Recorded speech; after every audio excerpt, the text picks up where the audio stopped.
my presentation looked at how we need to be perhaps a bit bolder in terms of dealing with this whole agenda of equality, diversity, and well-being, not only in the fire and rescue services, but also in the emergency services widely in the sector. So, for example, if you look at some of the statistics which have been available in terms of the three services, obviously a lot needs to be done, because equality and diversity and representation of people from ethnic communities, minority communities, or those kind of societal groups is not very good, and there is no service across the sector which is very representative of the population they serve in terms of that communities. So I think it's important that we not only acknowledge that that's an issue, but I think we also act in a more kind of open, inclusive, innovative manner to deal with some of those issues. So, for example, I also highlighted some of the challenges which the COVID has brought to the working of the services, especially in terms of its well-being impact on the mental health crisis, and especially what's happening and what the frontline staff are going through. And I think we require a different kind of leadership, a more compassionate leadership, I was arguing, in terms of how we need to deal with some of those crises. We also need staff, and I think there's an implication for staff as well, because staff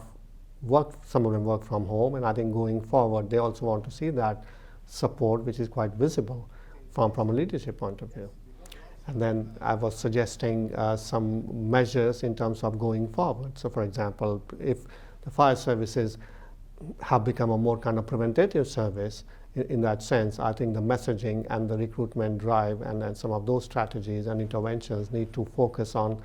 those aspects of job. So things like, for example, fitness testing.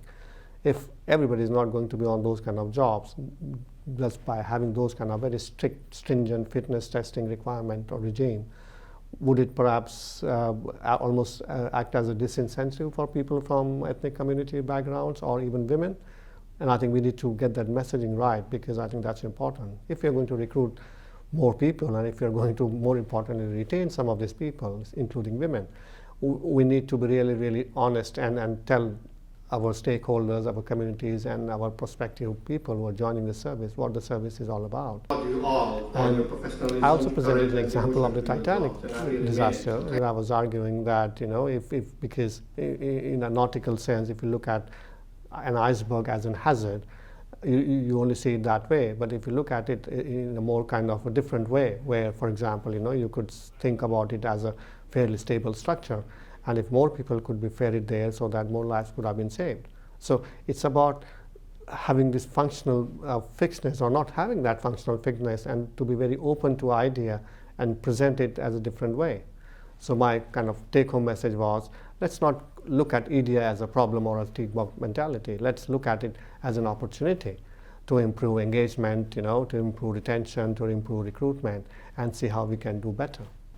Yeah, I mean, I said at my presentation, what AFSA does is brilliant, and I don't think there's any equivalent, to my knowledge, in other services, in the police or fire ambulance, where an organization like AFSA works so closely with the operational and with fire service leaders, and to really make a difference. And I think that's really, really important, because as an organization and as a stakeholder in some of those issues, AFSA can play a very, very important role. And I think it is playing an important role, because I'm also a trustee at the Fire Service Research Training Trust, and as a trustee we have been supporting AFSA in some of the work they do in terms of funding those research, and I think we'll continue to do that. So I think it's absolutely